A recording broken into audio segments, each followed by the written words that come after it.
Night শোতে পথের পাঁচালী দেখে বেরিয়েছেন 4-5 জন বন্ধু। দেশবন্ধু পার্কের পাঁচিল টপকে একটা কৃষ্ণচূড়া গাছের নিচে বসে তারা ভীষণভাবে চিন্তা ভাবছেন, যে ছবিতে নায়ক নেই, নায়িকা নেই, গান নেই, সেই ছবি কি আদৌ চলবে? তারপর ওই রাতেই ওই বন্ধুরা মিলে একটি পরিকল্পনা করেন। বেশ কিছু খবরের কাগজ জোগাড় করেন, তাতে আলতা দিয়ে পোস্টার লেখেন।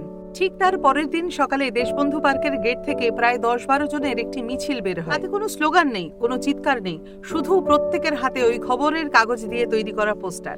আর সেই পোস্টারে লেখা রয়েছে, পথের পাঁচালী দেখুন, পথের পাঁচালী দেখা আমাদের কর্তব্য। মিছিল এগোতে থাকে সার্কুলার রোড হয়ে ফুরিয়াপুকুর, সেখান থেকে আরো এগিয়ে কর্নওয়ালি স্ট্রিট হয়ে শিকদার বাগান। 10-12 জন মিলে যে মিছিল শুরু হয়েছিল, সেই মিছিল তখন প্রায় 60-70 জনে দাঁড়িয়ে। সবার সামনে হাঁটছেন সেই 4-5 জন বন্ধু। তারা হলেন নীলমণি, সুব্রত, সুনীল এবং তরুণ। এই তরুণ আর কেউ নন, আমাদের সকলের প্রিয় স্বনামধন্য চিত্র পরিচালক তরুণ মজুমদার। বাংলা ছবির ইতিহাসে এ এক অসামান্য ঘটনা।